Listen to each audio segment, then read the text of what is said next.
Donc, bienvenue sur Trans Inter, la radio de tous les trans. Donc aujourd'hui, je vous laisse vous introduire dans cette émission. Non, pas devant tout le monde quand même. Généralement, on fait ça en privé. Alors, nous présenter, si tu veux bien. Vous vous présentez devant tout le monde. Mais allez, Évidemment, sinon je vais faire ban. Bah vas-y Camille. non, vas-y toi. Non, vas-y. Camille Claire, femme trans, depuis de nombreuses années maintenant, avec parcours accompli de A jusqu'à Z. Voilà, donc femme à part entière. Aussi bien dans la vie que de tous les jours, que administrativement parlant. Voilà, tout est terminé depuis des années. Ça a été un long parcours. Je me suis battu pour ça et puis j'y suis arrivé. Je suis fier de tout ça. Félicitations. Merci. Quant à moi, c'est Ethan. À la base, je me considérais comme on va dire avant de commencer une transition, parce que je me suis toujours senti un peu garçon en fait depuis l'âge de 2 ou 3 ans. Ma mère me disait que j'étais une lesbienne quelque part, donc forcément j'étais garçon manqué, mais cette histoire de transidentité n'existait pas parce que je suis né dans les années 70.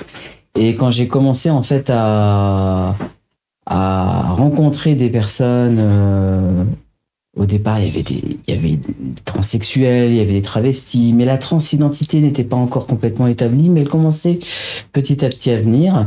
Et là je me suis dit mais c'est là que je me reconnais en fait. Et j'ai commencé en fait à me revendiquer comme homme trans en utilisant un pronom masculin. Et puis j'avais choisi mon prénom déjà dans l'enfance, j'avais 2-3 ans, je disais à tout le monde je m'appelle Ethan. Je disais pas mon prénom féminin.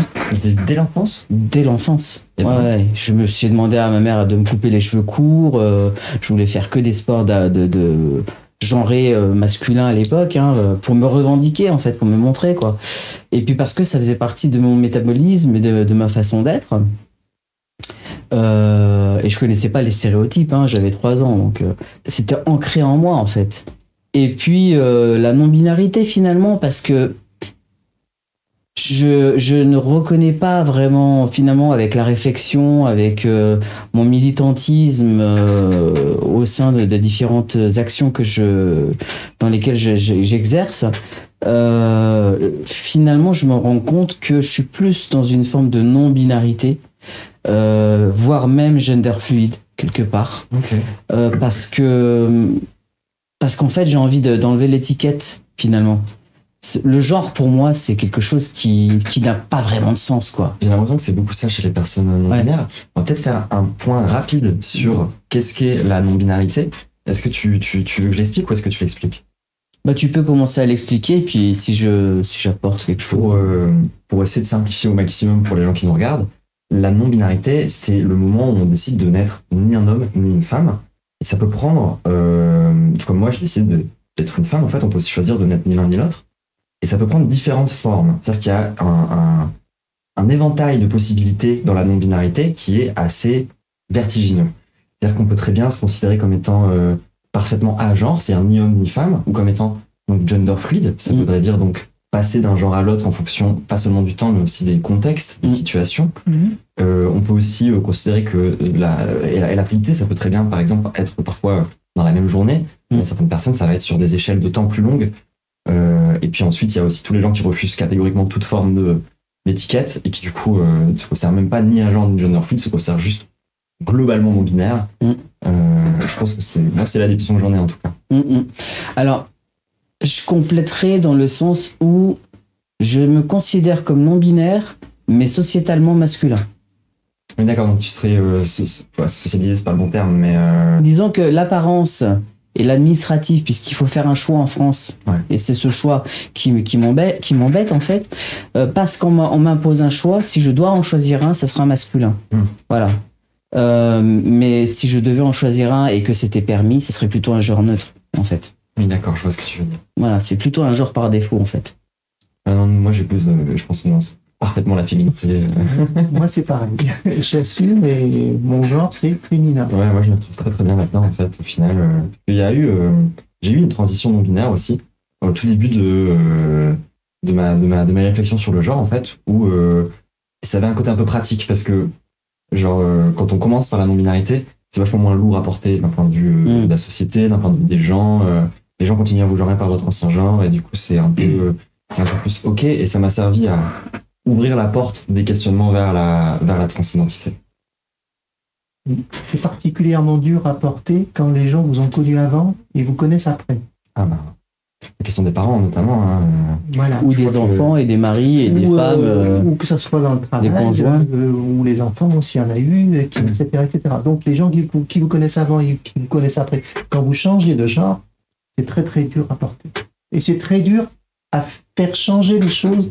Il faut savoir que ça ne se fait pas du jour au lendemain. Hein. Ah, ça non. Et les gens souvent s'en excusent en disant « Excuse-moi, mais voilà, je t'ai connu avant, j'ai du mal à changer cette image du jour au lendemain. » Je trouve que la plupart des gens qui mégenrent le font pas exprès. C'est très rare les gens qui mégenrent dans un objectif d'insulter ou de... Parfois ils ont un côté un peu réac où quand on les corrige ils sont pourquoi tu me corriges? Mais c'est pas forcément de la mauvaise foi ou ils ont pas politisé leur transphobie encore. Donc je pense que c'est un peu... c'est les gens à convaincre justement parce que et je pense que c'est la majorité des gens. Tout le monde n'a pas théorisé leur transphobie et en ont pas fait une question politique en fait. La plupart des gens sont juste dans un rejet de ce qu'ils connaissent pas. Ou dans un rejet ou dans une méconnaissance, parce que simplement l'éducation permet parfois de dissiper des malentendus. Et puis il y en a beaucoup, quand on leur parle, ils disent « Ah mais j'avais jamais vu les choses comme ça finalement ». Et ça c'est bien. C'est pas de la transphobie en fait, c'est de la méconnaissance. Puis il y a beaucoup de gens qui s'ignorent sur cette question-là quand ils ne sont pas confrontés au problème. Moi, j'ai pas eu de problème tant qu'avant j'étais dans les clous, on va dire. Mais quand j'avais des gens en face qui ne connaissaient pas le problème parce que je l'avais pas encore fait ressurgir au devant de la scène, ça se passait très bien. Ça se manifeste quand on change. Et là, on voit le changement des gens. Il y a des gens avec qui on s'entendait très très bien, avec qui je m'entendais très très bien, et quand j'ai manifesté mon nouveau genre au devant de la scène, qui ont fait une marche arrière sur tout ça, sur cette question-là. Il y a des gens qui ignorent le problème de la transphobie tant qu'ils n'ont pas été confrontés à ce problème-là. On peut passer toute sa vie sans être confronté à ce problème-là. Mais il suffit qu'un membre de la famille ou qu'une connaissance leur envoie le message en disant « Tiens, il y a de la transidentité ». Et là, ils commencent à se dire « Ah mais non » ou « Ah bon, bah d'accord ». C'est là qu'on voit le véritable fond de la pensée des gens. Ouais. De la pensée des gens. Voilà. Moi, ce que j'ai, là où je suis très heureuse et très chanceuse aussi, c'est que typiquement les personnes de ma famille, jamais sans moi dans leur vie, ils se seraient posé ces questions-là. À la limite, ils auraient presque potentiellement, pour certains, pu être un peu réac sur ces questions-là. Mais par amour pour moi, ils ont accepté ce truc-là et en fait, ils ont fini par comprendre. Parce que justement, il y avait ce truc de, on va pas laisser tomber Diane, il faut qu'on essaie de la comprendre. Et donc, du coup, c'est comme ça que ça avance. Et le problème, c'est qu'il faut réussir maintenant à ce que ça avance pour les gens qui n'ont pas ça. Quoi. C'est pour ça que souvent, on insiste aussi pour qu'il y ait de l'éducation dans les écoles. Quoi, parce que à ce moment-là... faut bien vous dire que on n'est pas de la même génération. Moi, je viens d'une famille de militaires. Faire accepter ce genre de choses, ça a été très dur. Je viens de croire. J'ai 3 frères, donc 2 militaires, un papa militaire. Donc, au début, il n'y a pas eu de retour. Et là, on se pose la question, c'est positif ou c'est négatif? Comment c'est pris? On ne sait pas, il n'y a pas de retour. On a beau dire c'est non, mais c'est très dur. Et les gens, quand ils prennent du recul par rapport à cette question-là, on finit par se sentir un peu isolé. C'est là qu'est le danger. Quand c'est accepté avec les nouvelles générations qui arrivent maintenant, ces questions-là sont plus au devant de la scène. Savoir que je viens d'une époque où il n'y avait pas d'internet, pas de téléphone, pas de il y avait encore les bâtons pour taper, tirer. Non, on n'en était pas encore. Ah non, c'était pas les. Non, il y avait déjà les moissonneuses-batteuses. Ah oui, quand même. Mais les mammouths, ils avaient disparu quand même. Oui. Ah bon. Oui. Des classes à les poutres. Bref. Donc voilà, c'était une époque différente et maintenant, bon, on parle plus de ces questions-là. Ces questions-là sont déjà abordées. On a déjà des idées préconçues ou pas, mais les questions, on les a déjà au fond derrière. À mon époque, c'était Ouais, bah déjà. et particulièrement en France où on a beaucoup de retard, pour le connaître. Oui. Donc voilà. Donc alors, quand on est d'une famille bien coupée autour des oreilles, avec des képis, bon, voilà, faites quand même attention. On a longtemps. Enfin, par exemple, une question aussi plus récente, c'est qu'on a changé aussi les termes. Maintenant, on parle de transgenre. Oui. Avant, on parlait de transsexuel. Oui. Et ça, c'est déjà rien que dans la façon d'appréhender le problème, ça a changé à ce niveau-là. Mais il y a aussi cette espèce de double effet de maintenant, du coup, les questions sont enfin discutées. Ben, ça a remué aussi tout un terreau réactionnaire qui, derrière, du coup, vient essayer d'imposer. Parce qu'en fait, ben, la question trans, quoi qu'on en dise, vient attaquer assez directement les fondations du patriarcat. Donc il y a toujours les chiens de garde du patriarcat qui vont se réveiller pour défendre ces idées-là et défendre cette oppression-là à travers ce truc-là. Parce que si on remet en question parce que à travers la transidentité, ce qu'on remet en question, c'est l'hétéronormativité. J'utilise que des mots compliqués, en vrai, personne ne va rien comprendre. Faudra peut-être définir des trucs. Ah, tu feras un petit label en bas pour dire hétéronormativité. La ça veut dire. transidentité se confronte aujourd'hui à la même problématique que les homosexuels dans les années 70 ont rencontré. Donc il y a eu à un moment donné un rejet et une agression vers les homosexuels à une époque qui l'est toujours plus ou moins maintenant, mais qui moins, ressurgit plus sur les trans moins maintenant. aujourd'hui. Et comme la transsexualité est arrivée, on va dire, dans un deuxième temps par rapport à ça, c'était moins connu dans les années 70. Ça nous rattrape, quoi. Même s'il y a des cas qui remontent bien avant la Première Guerre mondiale. Hein. Bah, bien sûr. Donc, même dans l'Antiquité, hein. oui, on en a fait des très beaux films d'ailleurs. Voilà, le problème est quand même à une autre époque par rapport entre l'homosexualité et la transidentité. Donc voilà, on rencontre cette même problématique aujourd'hui qu'ont eu les homosexuels à leur époque. Mais ça me fait penser à quelque chose que tu disais sur... c'est qu'en fait, on voit que c'est la même rhétorique qui est utilisée pour confronter les personnes trans. C'est les mêmes discours.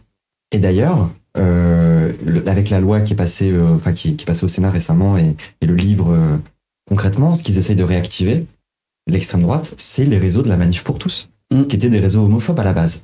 Et tout comme toutes les entreprises qui faisaient des thérapies de conversion homosexuelles se sont reconverties en thérapie de conversion trans pour continuer à torturer des gamins concrètement. Et je trouve ça très précis de voir qu'en fait c'est les mêmes gens, c'est la même intolérance profonde. Et je suis désolé de le dire, mais je pense que les prochains c'est les non-binaires, à mon avis, parce que du coup c'est encore la question qui est mise de côté pour le moment. Oui, mais ça c'est pour dans les 30 prochaines années. C'est ça. Mais ils se réservent du travail pour plus tard, en fait, c'est ça le truc. Oui, des choses. Non, mais en fait, pour revenir un petit peu à ce qu'on disait tout à l'heure hors caméra, en fait, qu'on avait des débats qui étaient quand même pas mal. On a un peu parlé off caméra. Ouais, voilà, en fait tout le plus intéressant, ça fallait être là, quoi. Donc, Désolé, fallait être invité en fait. Sorry. Non, en fait, je voulais simplement indiquer que on est en train, nous, dans le collectif dans lequel je fais partie, qui s'appelle eMind, qui officie à Lyon au CH du Vinatier, au CHS du Vinatier, pour ceux qui connaissent. Petit coup de pub, mais en fait, c'est pas de la promo parce qu'en fait, c'est vraiment du militantisme au sein de la population médicale et de la recherche, et qui œuvre dans le sens justement de l'autodétermination. On parlait d'autodétermination et on milite pour que il n'y ait pas de limite d'âge en fait, c'est-à-dire qu'on puisse commencer la transition la plus douce possible, la plus transitionnelle possible, c'est-à-dire qu'on fait une transition avec une transition dedans qui amène le changement sans que ça soit violent pour l'entourage, sans que ça soit violent pour la personne, et pour que ça soit aussi éventuellement mis en pause pour la réflexion. C'est-à-dire que si on met des bloqueurs de puberté, on est libre aussi à un moment donné de les arrêter si on décide que, voilà. Et on ne stigmatise pas en fait la personne. Et on peut commencer, dans notre collectif, voilà, l'idée c'est vraiment de commencer le plus tôt possible à accompagner les parents, éduquer les écoles, éduquer les éducateurs. Enfants, parce que quand t'es trans, tu ne sais pas toute la théorie du genre. Voilà. par défaut, il faut l'apprendre aussi. C'est un vrai truc d'éducation. Moi, si on m'avait... moi, je sais que je voulais être une femme depuis le lycée. Mais je ne savais pas, je ne connaissais rien à la théorie trans ni aux questions trans. Et ça fait que j'ai pris du retard par rapport à ça. Alors que j'avais un retard de croissance et que j'aurais bien aimé en profiter justement pour avoir mes bloqueurs de puberté à ce moment-là. Et encore, tu étais en avance par rapport à moi, à ma génération. Oui. C'est vrai que moi, j'ai pu le faire déjà à 20 ans, quoi. Enfin, à 23-24 ans, quoi. Donc, Et d'ailleurs, moi, ce que je trouve hyper paradoxal, justement, dans la façon dont on essaye de nous empêcher de faire transitionner les personnes mineures, c'est que, justement, derrière, on va venir diaboliser et on va venir rendre horribles toutes les opérations, comme la mammoplastie, par exemple, des opérations qui ne seraient pas nécessaires, en fait, si on nous laissait avoir des bloqueurs de puberté. Donc, en fait, il y a un espèce de côté où si vous voulez pas qu'on fasse ces opérations que vous trouvez apparemment c'est des ablations horribles d'organes, machin, ce qui n'a déjà aucun sens de base, hein, bien sûr. Et si déjà vous voulez pas qu'on le fasse, laissez-nous ne pas avoir de sein, par exemple, ou ne pas avoir notre puberté, quoi. Laissez-moi ne pas avoir ma voix qui mue, par exemple. Mais bon, ça j'en ai déjà un peu parlé hier. Mais en fait, c'est ça, c'est que je pense que les générations à venir auront plus de chances que nous, parce qu'on se sera battu pour eux. Mais ils auront d'autres combats, en fait. Ils auront d'autres combats qui leur appartiendront. Et toujours voilà, antiraciste. Voilà. Il y a encore plein de choses à faire et lutter aussi contre des propagandes militantistes, mais opposées aux nôtres, mais pas opposées parce que c'est une forme d'idéologie. En fait, c'est une forme d'empêcher de tourner en rond. C'est-à-dire qu'ils sont plus là pour contrer, en fait, nos actions que pour défendre une idée. Oui. Ils sont pas là pour défendre des idées. Ils changent d'ailleurs d'idée pratiquement à chaque courant, en fait. Chaque nouvelle offensive. Voilà. Et leur but, c'est simplement de faire chier le monde, quoi. Je suis désolé pour les termes, mais voilà, c'est arrêtez-vous d'être différents, en fait. Arrêtez d'être différents. Moi, je pense qu'il y a plus une méconnaissance du sujet. Je parle des politiques. Je pense qu'il y a plus une méconnaissance du monde politique sur la question de l'identité que, je pense, quand on parle du médical, que voilà. Et après, il y a surtout, en France en tout cas, le problème financier. Je pense qu'il y a le problème, c'est le problème financier. Je crois qu'à un moment donné, la société politique n'accepte pas ou accepte mal que ces questions d'ordre identitaire soient prises en charge par la société de façon financière. Donc c'est quelque chose qui coûte très cher, je peux dire, qui est très bien remboursé, mais on se pose des questions plutôt il y a toujours des questions de budget derrière. Et on le voit bien avec la sécurité sociale en fort déficit en ce moment, qui cherche à gratter de partout. Et la question identitaire, pour eux, c'est quelque chose qui doit passer au deuxième plan. Parce qu'ils pensent que c'est une question individuelle. Quand on arrive aujourd'hui à remettre en question le remboursement des cancers, tu penses bien que la question identitaire, pour eux, surtout que, on la passe sous le tapis si on peut, quoi. Ce que je trouve dingue, c'est par exemple sur cette question des bloqueurs de puberté, les personnes trans ne sont pas du tout la majeure partie des personnes qui utilisent des bloqueurs de puberté, en vérité. Il y a beaucoup de cas, par exemple, de petites filles qui en fait ont une puberté précoce et simplement pour leur éviter de se faire harceler ou de se faire agresser sexuellement, on leur donne des bloqueurs de puberté. Bien sûr. Et en l'occurrence, quand on nous dit oui, mais vous n'avez pas, du coup vous avez voulu faire sortir, vous avez voulu dépsychiatriser la transition, donc on refuse de vous rembourser ces charges-là. Dans ce cas-là, faites-le pour tout. Vous pouvez pas juste vous concentrer sur les personnes. Ça veut dire en gros qu'en fait ils ont choisi en fait un champ de bataille, et le champ de bataille ce n'est pas le bloqueur de puberté, c'est la raison pour laquelle on va l'utiliser. C'est ça. Et en fait c'est idiot parce que tu vois, si moi par exemple qui ai malheureusement subi ma puberté précoce à l'âge de 9 ans, justement j'ai été harcelé, à l'âge de 12 ans j'avais l'apparence d'une femme de 18 ans, ça a été une catastrophe pour moi parce que j'ai subi des harcèlements, j'ai subi des violences dont je suis pas forcément très capable aujourd'hui d'en faire l'évocation, mais que tout le monde peut aisément imaginer.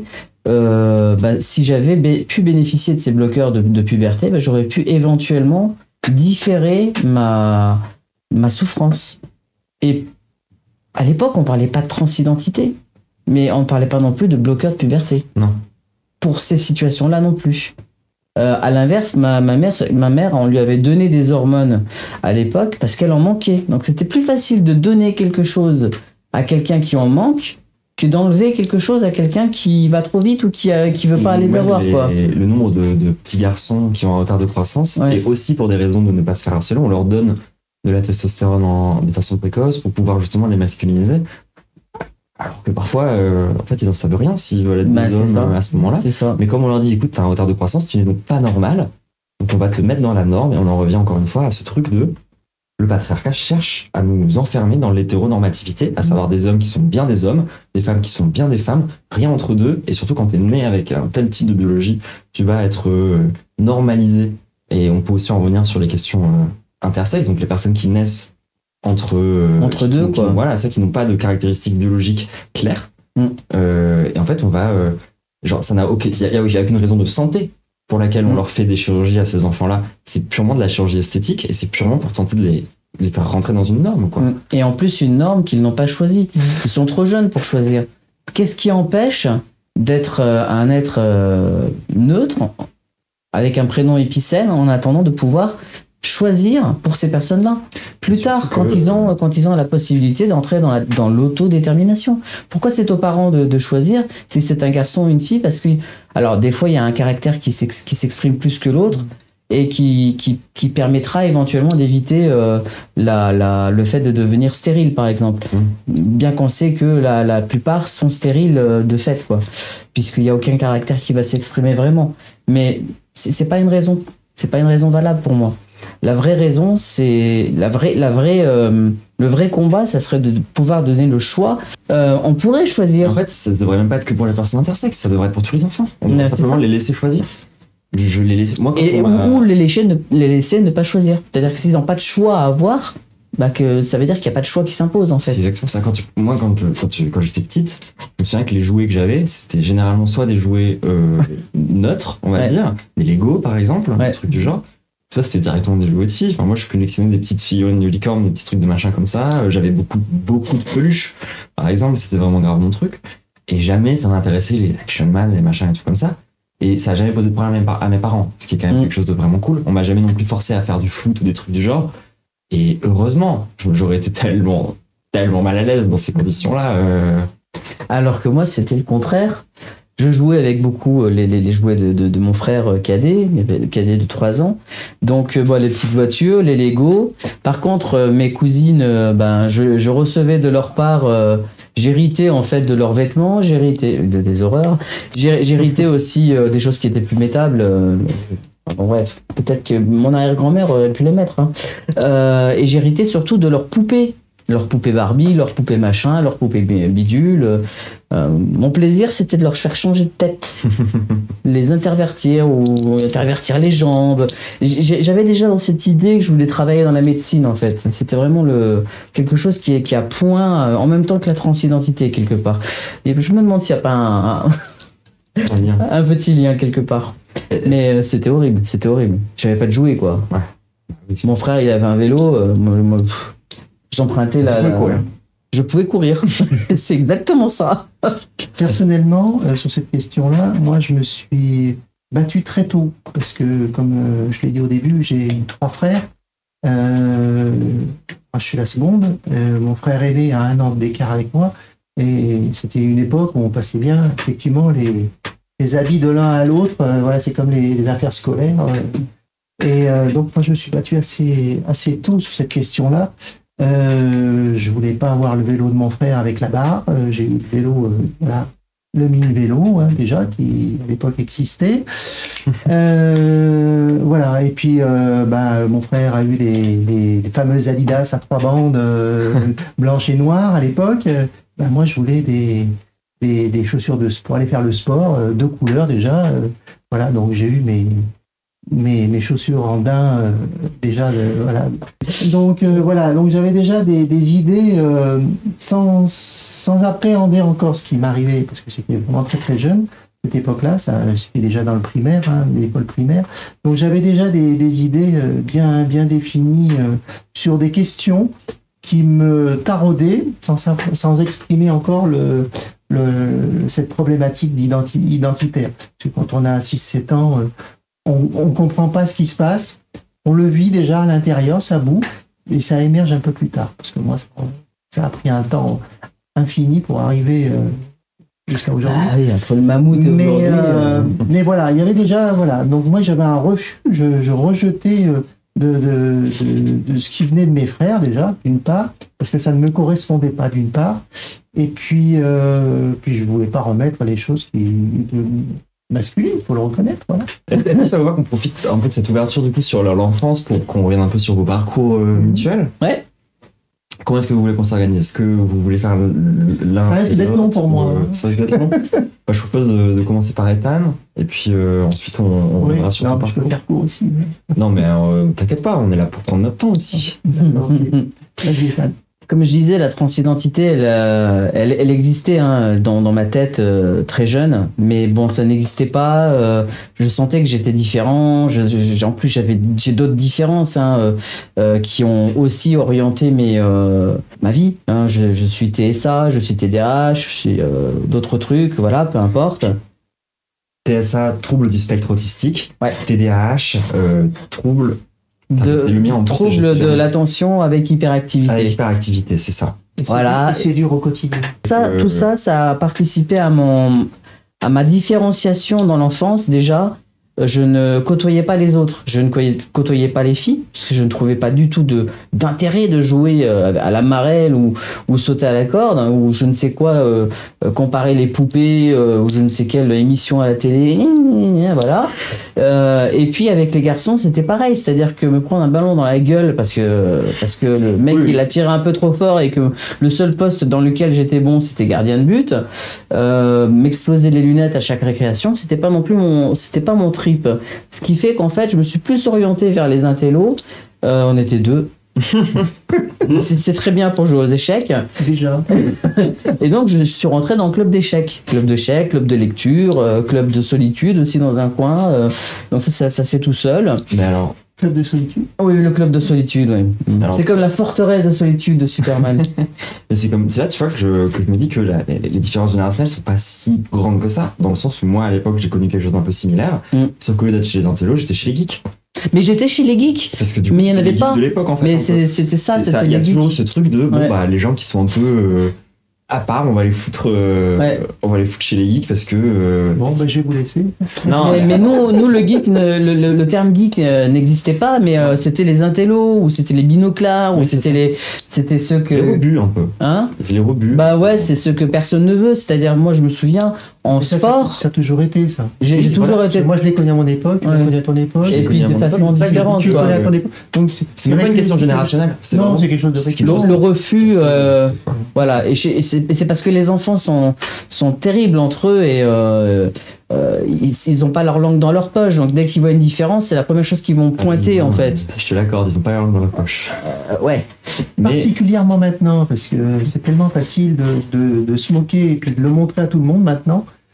À mon époque, on se moquait, mais c'était, voilà, ça restait dans la cour de récré. Là, maintenant, c'est du harcèlement sur les réseaux sociaux. Maintenant, quoi. ça va beaucoup plus loin quand même. Après, moi en tout cas, de ce que j'ai connu quand j'étais petite, ça ne s'arrêtait pas à la cour de récréation, si vous voulez.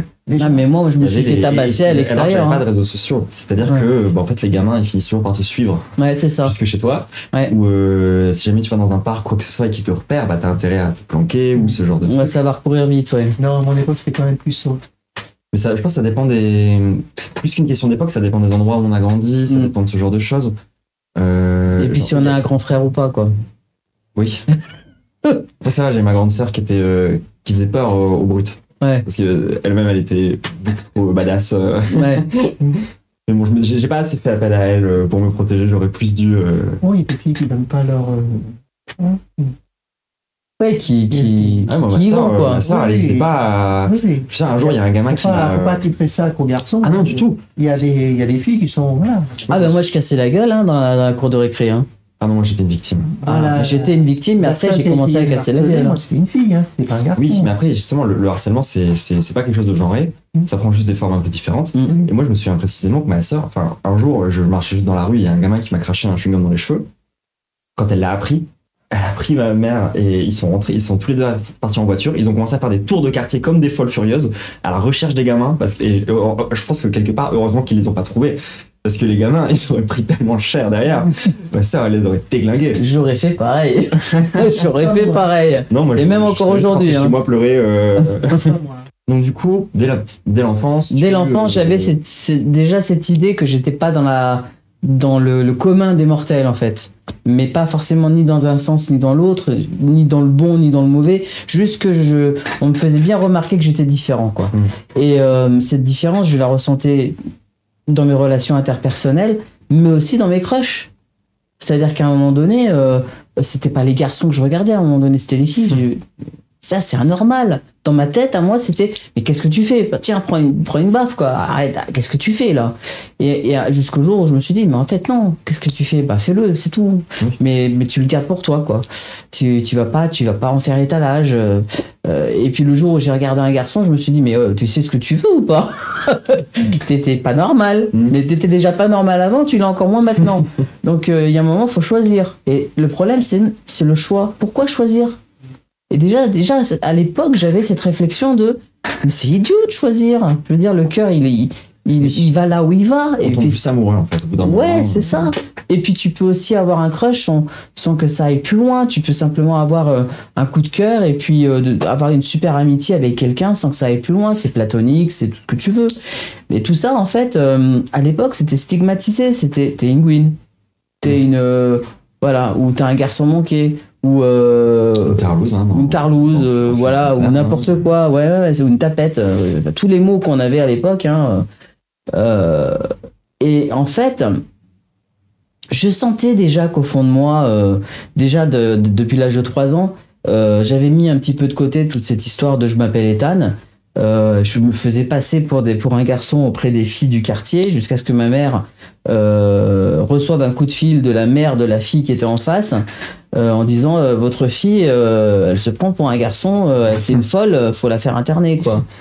Ouais, tout de suite on est interne, quoi, vraiment genre ouais, mais c'est ça en fait, c'est la vitesse à laquelle ça va, quoi. Et pourtant le nombre de fous qu'il y a à l'extérieur, oui, c'est supérieur au nombre de fous internés, quoi. Que au pouvoir, le nombre de psychopathes comme disent les choses, alors que c'est censé être genre eux qui représentent une espèce de ils sont justement, c'est des représentants, donc ils devraient être un peu représentatifs, et c'est tous des tarés au bout d'un moment, genre. Oui, mais justement ils sont représentatifs des tarés qui ont voté pour eux, quoi. Et c'est fou le nombre de tarés qu'on croise dans les rues, quoi. C'est un truc de malade.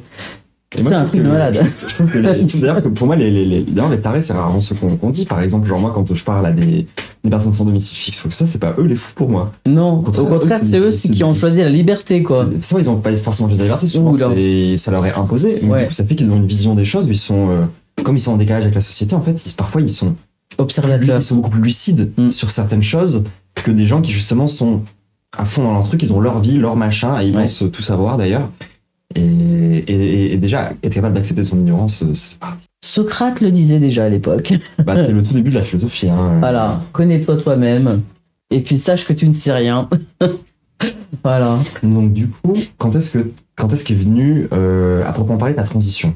Alors, la transition, quand j'ai commencé à comprendre que ça existait, c'est devenu un rêve inaccessible, tout de suite, dès le départ. Ouais. C'était quand? Et ben ça, j'avais la vingtaine. J'étais hyper féminine pour pouvoir justement masquer ce côté masculin que j'avais au fond de moi. Ce qui fait que quand je me faisais siffler dans la rue, tous les comportements malsains qu'on peut subir quand on est une femme. Et à l'époque, j'étais un vrai canon de beauté. Ça ne se voit plus aujourd'hui, mais c'est comme ça. Je me faisais siffler, je me faisais courser, je me faisais harceler, je me faisais tripoter, mais je l'ai toisé et surtout je la regardais bien dans les yeux avec un regard méchant mais masculin. C'est-à-dire que ma masculinité se mettait à ce moment-là en exergue, et c'est là que j'avais envie de leur dire continue et tu vas t'en prendre une, quoi. Continue. Et tout de suite ça les faisait freiner. Et en fait je me disais mais putain, si je pouvais être un homme, je leur casserais la gueule, quoi. Et là, j'ai commencé à me dire, mais en fait, est-ce que ça n'existe pas, ça? Est-ce qu'on peut pas changer de sexe? Et on commence à faire des recherches, puis on se dit... C'est dans la vingtaine que c'est... Ouais, je me suis posé des questions. Et c'est aussi dans la vingtaine que j'ai croisé mon futur mari, et ma mère m'avait dit, mais fais d'abord tes gosses, quoi. rentre dans la norme, tu verras bien si c'est vraiment ce que tu veux. Ah, c'est horrible. La petite des poils. Ah, c'est horrible. Bon, c'est vrai que je voulais des gosses, mais Enfin bon, ça se congèle, hein, Voilà. des ovocytes. mais à l'époque pas trop en fait. Il n'y avait pas de raison de le faire. Moi, quand j'ai eu mes enfants, c'était en 2001, donc on parlait pas de congeler les ovocytes à l'époque. Uniquement en cas de cancer ou de maladie très très grave. Ça, c'était pas une raison en tout cas. Et alors que faire des gosses, c'était tellement facile. Mais d'ailleurs, enfin, c'est vrai qu'il y a un côté un peu transphobe dans la façon de Ouais. dire fais des gosses avant. Ouais. Et en même temps, est-ce que à l'époque, il n'y avait pas déjà cette loi qui disait que pour transitionner de l'état civil, il fallait se stériliser justement? Si, Donc quelque part, il y a un petit côté réaliste de si tu veux des enfants, tu es obligé de d'abord C'est les ça. faire et après transitionner parce c'est que ça. la loi en fait. C'était la loi. Et ça, c'est une des lois les plus absurdes, je pense, qu'on ait connues en tant que C'est communauté. une loi qui mutile. Pour moi, c'est au même titre que la loi Badinter qui a arrêté enfin, je cherche mes mots, mais La peine de mort. la peine de mort. Pour moi, c'est pareil. La peine de mort de tes organes qui te permettent d'avoir une filiation. Pour moi, c'est pareil. C'est une peine de mort, mais internalisée quelque part. De façon administrative, il n'y a pas si longtemps que ça, pour faire valider son genre, il faut passer au tribunal de grande instance. Je l'ai fait, donc je connais un peu le parcours. Et pour pouvoir le valider, il n'y a pas si longtemps que ça, il fallait prouver qu'on avait été opéré. Mon Dieu. D'accord. Et on m'a posé- Il a fallu attendre la fin du quinquennat de M. Hollande.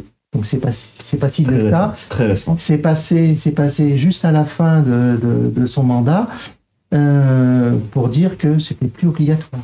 Fou, hein. Alors attention. Et en fonction de certains tribunaux, c'était à l'appréciation de certains tribunaux. Donc en fin de compte, on pouvait très bien être facilement accepté dans certains tribunaux, comme être refusé dans d'autres à la même époque. Oui. Donc C'est toujours le cas aujourd'hui d'ailleurs. Et comme pour les MDPH, et comme pour les ALD, tu changes de région. La t'es- loi a quand même fait un tout petit bout de chemin. Oui, ça, bien sûr. Voilà, ça finit par Mais doucement typiquement, le changement d'état civil va beaucoup dépendre de la préfecture. C'est ça. Ça reste vrai sur ça. Et, les hôpitaux aussi, et à préfecture égale, selon qui est à la préfecture, qui fait le dossier, c'est pareil. Tu es à la merci en fait de la personne en face. à la préfecture. Parce que moi, je suis pas passé du tout à la préfecture. Le changement d'état civil, c'est pas la préfecture. C'est la mairie. Non. À la Mais mairie. c'est validé. Ah, validé. Mais tu dépends d'une préfecture quand le même. changement de prénom peut se faire en mairie. Le changement d'état civil se fait au TGI. TGI. Tribunal de grande instance. Donc pour ça, il faut monter un dossier avec des preuves de notre entourage, de notre milieu professionnel, s'il y en a un. Il faut prouver qu'on est etc. AOT, qu'on est reconnu, S'il y qu'on a des papiers. S'il y a une parcours médical, on peut le faire, on peut avoir des attestations médicales. Voilà. Donc des attestations médicales qui sont donc forcément interdites et d'accès à un personnel non, mais administratif. ça favorise, Ouais. ça favorise les juges. Favorisé. Ou ça favorise. Ouais, Parce que ouais. maintenant c'est ça, interdit. ça aide. Même si ils le demandent encore dans certains endroits. Mais enfin bon, Il y a la entre ce qui est- loi et. Voilà, entre Ouais, ce et qui la est écrit pratique. et la réalité, il vaut mieux apporter plus d'eau à son moulin pour que les choses se passent tranquillement. Voilà. Faut savoir qu'on n'a pas besoin du tout d'avocat pour se faire représenter ou quoi que ce soit. Parce que moi, quand ça s'est passé, pour ce qui me concerne, il y avait une vingtaine de cas dans la salle. Il y avait 19 avocats. Moi, je suis arrivé sans avocat. Voilà. Ça s'est bien passé. Ça s'est très très bien passé, d'autant plus qu'il y a certains avocats qui ont été renvoyés dans leur 22 parce qu'ils n'avaient pas produit les documents nécessaires, alors que moi je suis arrivé, j'ai tout donné. Et ça s'est très bien passé. Donc, voilà. Parfois, Donc, le meilleur moyen, c'est le parcelle. Donc, on peut se faire aider par des associations, il y a des documents à remplir, et puis voilà. Pour en revenir à ça, expérience parallèle, j'ai pas fait de transition administrative, je n'ai pas fait de changement d'état civil, donc j'ai pas encore changé mon prénom, mais c'est en cours. Quand je vois simplement les documents qu'on me demande, c'est déjà une galère. Parce que derrière, il faudra changer les diplômes, il faudra changer plein de trucs, et bon, bref, ça va être une cata. Mais je m'y prépare psychologiquement et doucement. Par contre, pour l'embauche, j'avais fait mon coming out pour le cadre de plusieurs embauches, on va dire, voilà. Et je me suis retrouvé face à 2 entreprises qui m'ont dit mais on peut pas mettre un prénom d'usage si vous nous prouvez pas que vous avez été opéré. Je leur ai dit comment C'est une blague. Non, c'est pas une blague. Ça s'est passé ici à Grenoble dans une boîte très très connue. Je les remercie au passage si jamais ils regardent cette vidéo. Je les emmerde. Et donc j'ai été obligé de leur faire passer un document RH qui avait été fait par des RH pour des RH pour montrer comment ça fonctionne. La transition pour ne pas outer quelqu'un. Ouais. Parce que voilà, tu veux ton badge au nom de Ethan, tu veux pas qu'apparaisse ton genre et ton prénom de naissance. Ça se fait très très bien, puisqu'en fait, il y a que le RH qui est au courant et toi. Et puis les personnes ou la personne, ton manager éventuellement, si tu veux, parce que je sais pas, t'as un mauvais passing et que tu veux pas qu'il y ait de mégenrage. Bon, bah voilà. Il a fallu 5 ou 6 échanges de mails et une menace de les porter au tribunal en leur disant moi je bosse pas pour vous. Ce qu'il faut bien penser une chose, c'est qu'il y a la loi, il y a ce que dit la loi à un moment donné, bon ça va dans le bon sens, ça avance, mais après il y a l'interprétation de la loi par certains ou la méconnaissance de la loi. Et avec les papiers, elle a quand même vu que j'avais raison. Elle m'a dit oui mais bon j'ai des instructions qui viennent d'en haut, donc voilà. elle s'est dédouanée. Donc il y a l'interprétation, il y a surtout l'interprétation et souvent il y a la méconnaissance. Donc il y a des lois qui passent, il faut bien savoir qu'il y a des lois qui passent, il y a des lois qui vont dans le bon sens pour l'identité, mais qui sont méconnues ou interprétées. Et puis il y a des gens qui se retranchent derrière, effectivement, comme le dit. C'est une excuse de la hiérarchie. Il y a la hiérarchie, ou alors notre logiciel il prévoit pas ça, donc on peut pas. Voilà, donc tu n'auras pas ton badge avec Ton bon prénom. le bon prénom parce que je peux pas le faire. Parce que ça remonte à telle chose, et la chose, elle est masculine ou féminine à l'origine, et ton badge, il peut pas être à l'inverse de ce qui est à l'origine du logiciel. Donc en fin de compte, il faut bien savoir une chose, c'est que informatiquement, Surtout c'est que très très très lourd et les choses ne suivent pas. donc il y a un gros travail à faire au niveau RH, mais aussi au niveau des logiciels de RH. Du coup, toi, donc les questionnements sont à 20 ans. Ouais. Et ta transition médicale, on va dire. J'ai commencé. J'ai déjà fait un coming out familial quand mes enfants ont eu un âge suffisamment avancé. Donc mes enfants sont nés en 2001 et j'ai commencé ma transition à l'âge en 2019. Ok. Donc en 2019, ils avaient 18 ans. J'avais évoqué l'idée avec eux que j'avais une forme de personnalité différente. Au début, je disais les mots avec des périphrases, puis petit à petit, je leur donnais les bons mots, et puis pour essayer d'accompagner en fait le changement dans leur tête, en leur disant mais je reste votre mère, hein, c'est pas parce que j'ai une moustache et une barbe, je serai toujours votre mère. Hein. Non, en fait, en réalité, je me rate à chaque fois que je vais les voir parce que je veux pas non plus qu'ils soient stigmatisés dans la rue par rapport à leurs potes. Bien qu'ils sont au courant, il y a quand même cette espèce d'image en fait que j'ai pas envie de. Voilà, c'est un petit village, donc j'ai pas envie de choquer quoi. Moi, je connais pas trop la question de la parentalité trans, et donc du coup, parmi les problématiques qui se posent, il y a ce truc d'éviter que ces enfants se fassent harceler quoi à cause de ça. Ouais. J'avoue que j'avais pas spécialement pensé. Et en fait, ils sont plus ouverts. Par contre, oui, c'est vrai que les enfants, je pense que c'est plus simple pour des enfants d'accepter que leurs parents sont trans que pour des parents d'accepter que leurs enfants sont trans. En fait, c'est plutôt leurs potes qui ont plus accepté que je sois trans. Parce que mes propres enfants, en fait, m'ont dit, mais tu nous as menti pendant 18 ans, mais tu te rends compte? Je leur ai dit, mais je vous ai pas menti, je vous ai protégé, c'est pas la même chose. Ouais, mais c'est un mensonge quand même, et maintenant, on se le prend dans la gueule. On croyait qu'on était dans une famille idéale, et puis finalement, on se rend compte qu'en fait, qu'il y a plein de dessous, et puis on n'est pas au courant, et puis qu'est-ce que vous nous cachez encore? Quelle famille idéale. Waouh. On en revient à ce qu'on disait tout à l'heure, c'est que on accepte soi-disant certaines choses, mais pourvu que ça soit chez les autres. Sur l'identitaire, quand on ne connaît pas la question ou quand on n'est pas confronté à la question. Et quand on commence à être confronté directement à la question parce qu'on est concerné, parce qu'on a un parent ou un enfant qui est trans, là, on voit véritablement ce que les gens pensent au fond d'eux.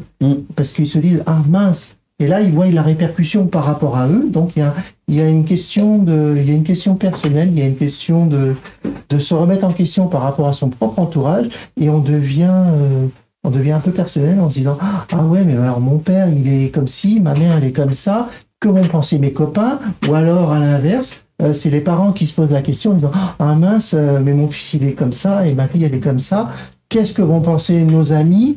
Donc on devient hyper personnel et on se dit mais là voilà. Ou alors on est ouvert et tout se passe bien.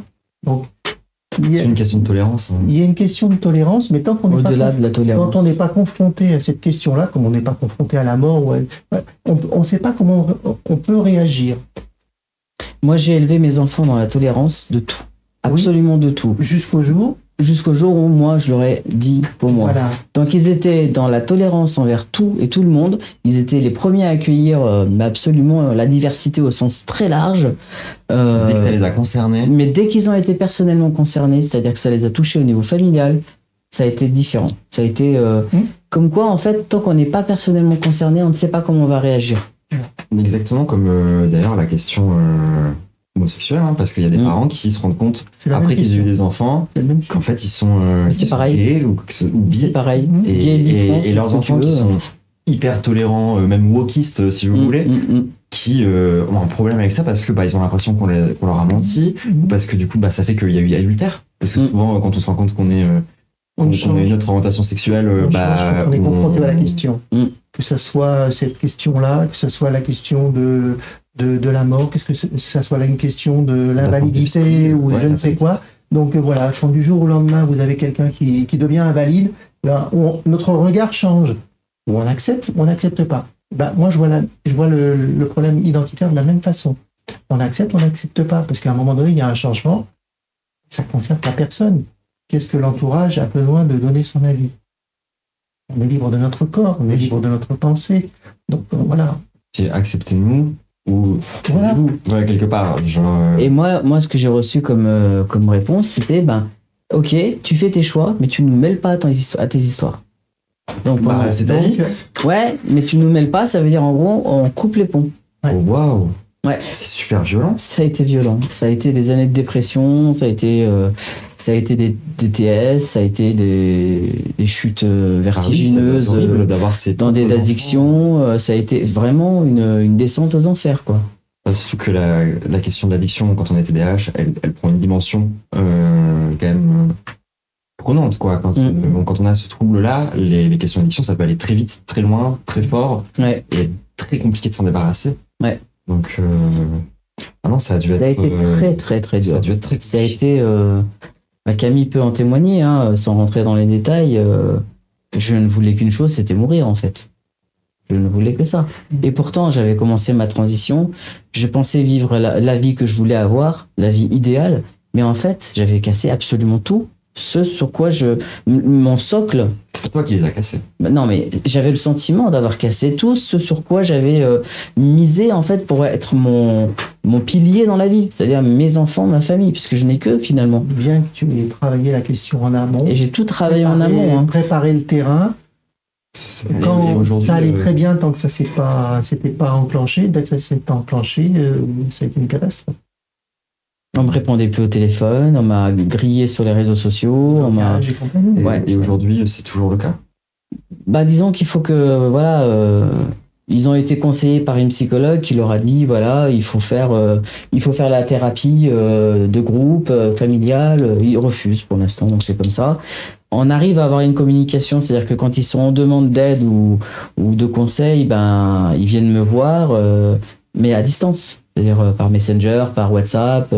Et quand je suis là, ils s'arrangent pour pas être là, quoi. C'est dramatique. Ouais, c'est dramatique.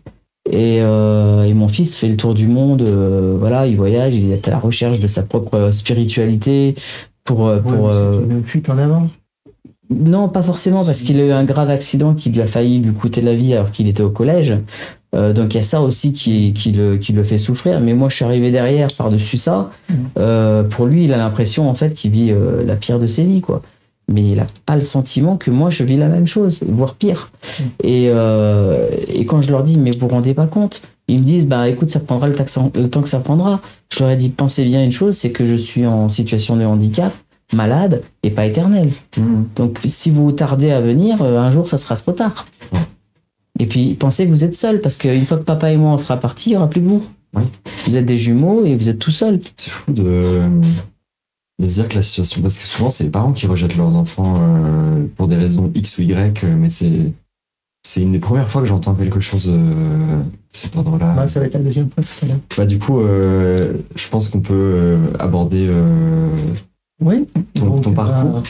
Moi, j'ai un. Bon, pour la fin, c'est un peu la même chose, mais bon, mon parcours, moi, c'est pareil, hein, ça remonte à l'enfance. Donc, voilà, donc j'allais plus jouer avec les filles parce que ça me correspondait plus, etc., etc. Donc, j'ai fait mon petit bonhomme de chemin comme ça. Bon, j'ai fini quand même par me marier, avoir 2 enfants. Mais bon, moi, je viens d'une époque où on parlait pas de ces choses-là, on savait même pas que ça existait. C'était quelque chose de longtemps enfoui. Cette douleur, elle a été, voilà. Et puis, progressivement, au fur et à mesure que j'ai pris de l'âge, donc bon, j'ai quand même fini par me marier parce que, comme disait La norme. voilà, il fallait rentrer dans la norme. Hein, quand on est d'une famille de militaires, Au moins faire l'effort. avec 3 frères, voilà, tout le monde doit se marier, tout le monde doit avoir des enfants, et puis Tout le voilà. monde doit faire l'armée. Hein? Et tout le monde doit faire l'armée. Oui, oui. Alors, je ne parais pas comme ça. Mais, enfin, j'ai fait des fusiliers marins commando. Oh ben. Donc voilà. On dirait pas, hein. Oui, oui, oui. C'est voilà. Donc, bon, je regarde pas que des mauvais souvenirs, mais bon, Armée. c'était l'armée. Donc voilà, j'ai fini mon parcours scolaire tranquillement, sans faire trop de bruit. Études supérieures ou parcours scolaire J'ai un bac +3. Ok. Donc voilà. Et 4. 3, 4. Pas trop. Le DEST, c'est un +4, hein. DESE. Oui. Ça veut dire quoi? Diplôme supérieur en économie. D'accord. Voilà. Donc, je ne sais même pas si ça existe encore. Enfin, j'ai fait un DUT GEA. Aujourd'hui, ça s'appelle un DEST, mais ça reste. D'ailleurs, petite aparté, mais quand on discutait Ouais. avant Sylviane, on s'est rendu compte qu'on avait le même diplôme. Oui, C'est la même école, ouais. C'est quand même un peu fou. Ouais. Mais voilà, c'est juste le hasard des choses. c'est une petite parenthèse On a le même rigolote. diplôme, Quoi. Ouais. à du coup quelques années d'intervalle, mais Ouais. c'est le même diplôme de la même filière, de la même école, quoi, concrètement. Bon, Ouais. bref. Donc déjà, Comme voilà, quoi. donc, puisqu'on parlait de l'armée, donc moi j'étais dans la marine, donc voilà, comme je l'ai dit tout à l'heure, et j'adorais l'uniforme des marinettes. Ah. Ah, voilà. Et qu'elles sont belles, mais qu'elles sont belles. Donc voilà, donc je suis sorti de l'armée déjà avec des idées, ça commençait à me tarauder. Et puis progressivement, je me suis affirmé tout en enfouissant ça en moi, parce que je me suis marié assez peu de temps après, à l'âge de 27 ou 28 ans. Et puis à 30 ans, j'avais déjà mon fils. Donc, mais je me sentais pas, voilà, j'aimais bien pouponner, j'adorais ça. J'ai eu l'avantage de travailler 15 ans dans une banque où les filles sont assez mignonnes, voilà, c'est bien pouponner. Voilà, j'étais aussi social d'une banque, et puis donc j'adorais ça, mais bon, après pour les questions d'hiver, je me suis pas bien entendu, j'ai quitté ce milieu-là, mais j'adorais m'occuper de mes enfants. Quand ma fille est arrivée, là, c'était magnifique. Et puis progressivement, au bout de 20 ans, les choses ont changé. J'ai divorcé.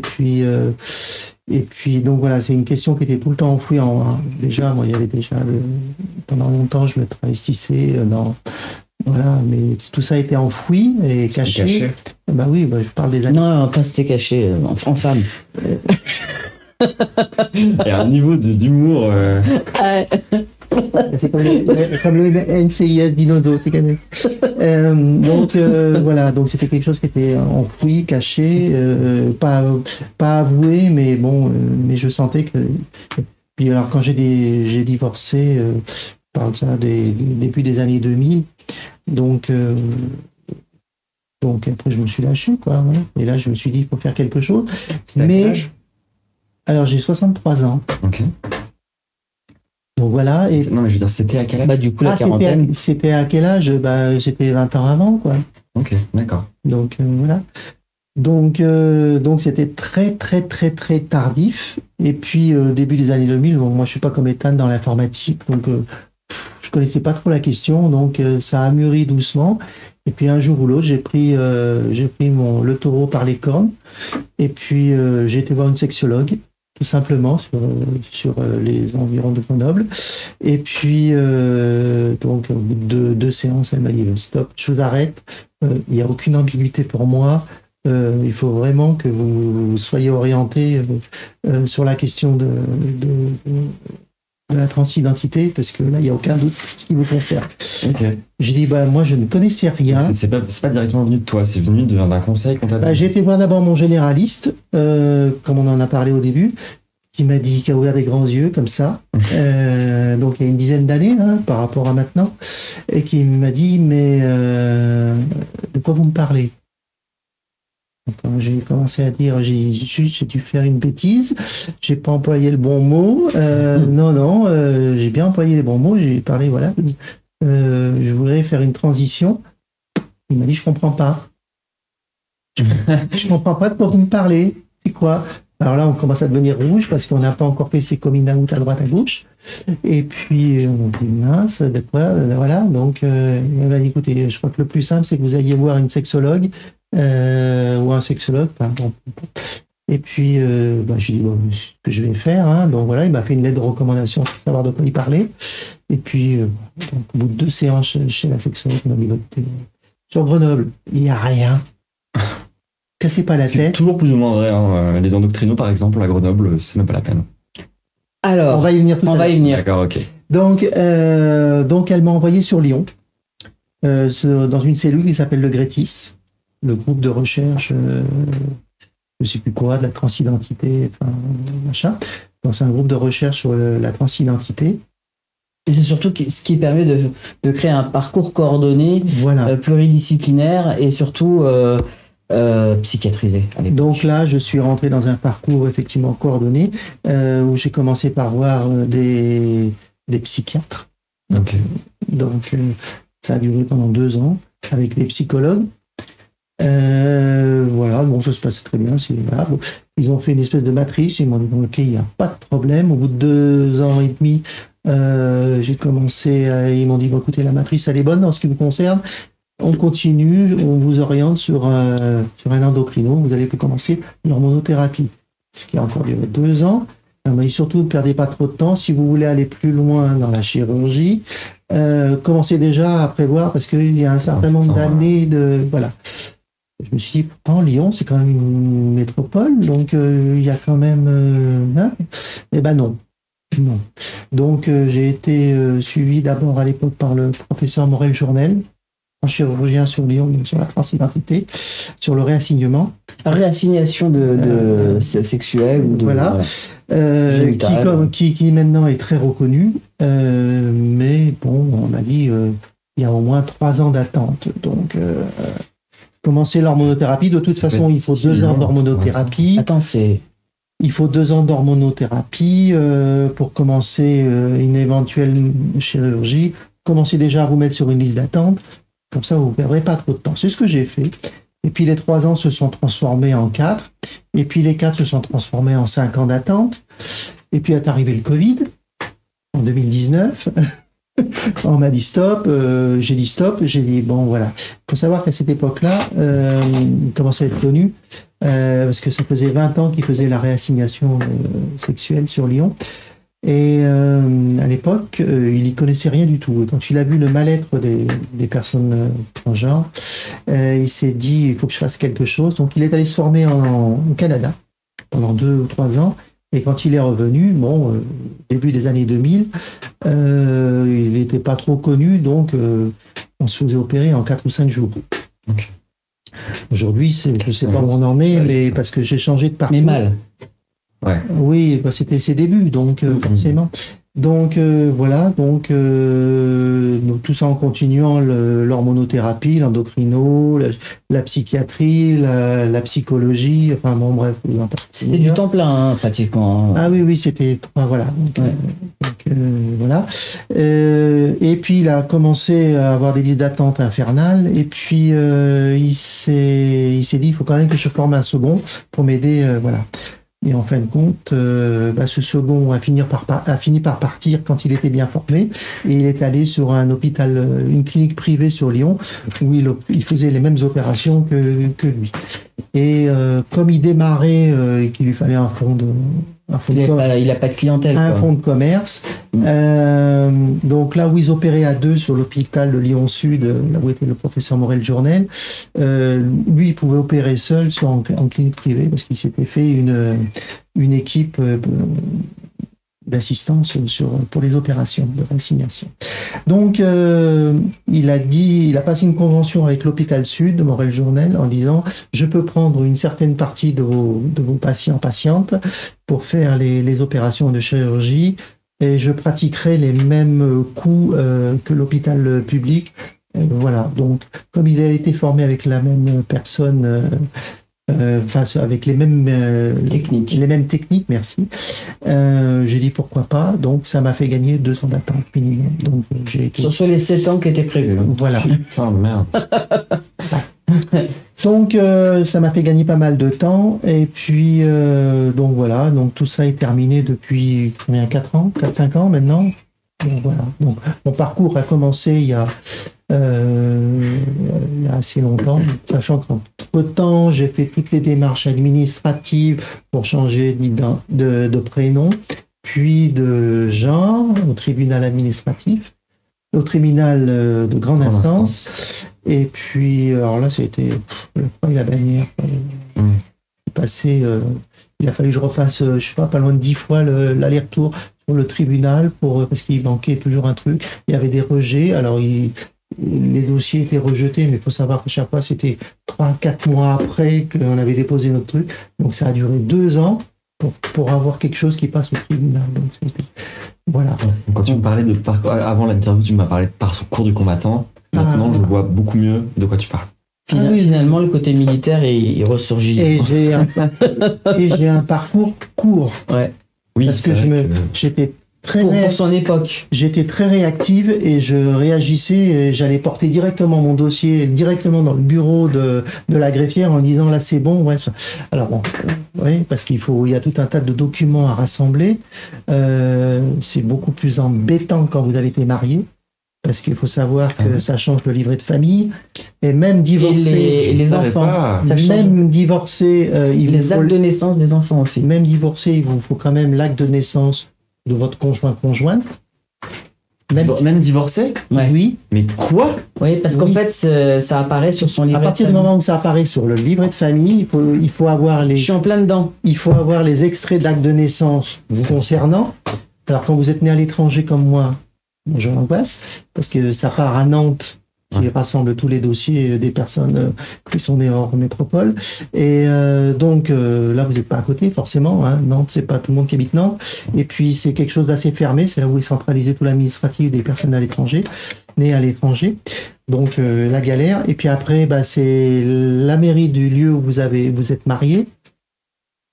Il faut avoir le livret de famille. Je ne savais absolument pas à quel point le mariage... Il vous faut les extraits d'acte de naissance de vos enfants. Il vous faut l'acte de mariage et l'accord de votre conjoint. Parce que vous ne pouvez pas avoir son extrait à elle quand vous êtes divorcé. Il faut qu'elle soit consentante ou consentant. C'est pas vrai. Si. Mais c'est un enfer. Tout ça prend énormément de temps. Sachant que les documents sont valables 6 mois. Si une fois qu'il y en a un qui est expiré, tu recommences tout. Il faut vraiment aller très vite. Non, mais voilà, il faut savoir qu'en France, l'administratif, en même temps. C'est quelque chose. Et moi, heureusement, je suis tombé sur une secrétaire de mairie, un officier ministériel que j'adore parce qu'elle m'a facilité et elle prenait le téléphone, elle téléphonait directement à Nantes. Parce que moi, les documents revenaient. Faut savoir une chose, c'est que, par exemple, quand vous demandez votre extrait de naissance à Nantes, là où j'étais, parce que né à l'étranger, il faut savoir que vous ne pouvez pas le demander plus de 2 fois par an, tous les 6 mois. D'accord? Sauf que quand on vous renvoie 2 fois le même, on vous renvoie 2 fois le même parce qu'ils n'ont pas actualisé le truc. Vous voyez ce que je veux dire? Avant et après changement. Donc on vous dit, mais là vous avez eu 2 fois le document, vous aurez toujours le deuxième, toujours de la même façon. Vous pouvez le demander 10 fois, ou la deuxième fois, vous avez toujours le deuxième, quoi. Même s'il n'est pas à jour. Du coup, si je résume, c'est-à-dire qu'on est obligé de faire des enfants avant de transitionner parce que sinon on nous stérilisait de force. Oui. Et donc une fois que les enfants sont faits, évidemment derrière il y a la question du divorce qui finit par se poser parce que la transition c'est généralement ça provoque des problèmes dans le couple. Et à partir de là, il faut quand même avoir tous les documents insupportables pour nous empêcher de transitionner. C'est quand même... Quand t'as deux enfants qui sont nés dans la même clinique, ça va, c'est facile. Mais si t'as déménagé, que t'as fait un gosse ici, un gosse là, un gosse là, un gosse là, bah là, il faut que tu demandes à chaque mairie. Je ferai pas d'enfant. Si, mais tu peux. Enfin, mais je pense pas que les choses aient beaucoup changé. il vaut mieux faire ton CEC avant, quoi. Donc, Si tu as voilà. prévu de le faire, quoi. Donc quand je dis un parcours du combattant, c'est vraiment un parcours du Ça, c'est combattant. pour changement d'état civil. Ouais, c'est ça. Ça, c'est uniquement le changement d'état civil. Qui change le prénom si on veut changer le prénom, mais qui change surtout le genre, en fait. Ça, c'est assez facile de changer de prénom. Et on peut tout faire au CEC en même temps. Oui, on peut tout, On peut faire en une seule on démarche. peut tout faire au tribunal d'un seul coup. Moi, je vous conseille aux gens de faire d'abord la démarche de changement de prénom. Au moins, on est reconnu avec un Ça prénom. va vite. Et c'est très rapide. C'est assez rapide. Maintenant, Mais il faut quand même récupérer tous les documents dont on a parlé, qui serviront aussi pour le tribunal. Donc, en fait, on fait deux fois la même chose. oui. Donc, bon, pour changer le prénom, c'est quand même relativement facile. Et peut-être plus facile maintenant qu'à mon époque, qui remonte déjà à On me demande les mêmes documents. 2016. Donc, voilà. Donc, c'était un peu... Comment? C'est long, c'est administrativement C'est long. très, très, très long. Donc, voilà. Alors, le changement de genre, je vous en parle pas. Une fois qu'on arrive au tribunal, qu'on est convoqué, que le dossier est bétonné, moi, je suis passé par une association sur Lyon, une dame qui était très gentille, qui m'a envoyé le dossier qu'il fallait présenter, c'est l'association Chrysalide sur Lyon.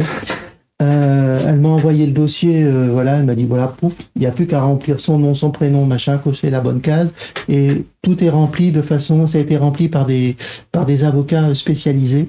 Voilà, donc ça a été déjà ça, c'est une bonne base. Après, il faut avoir des attestations de notre entourage.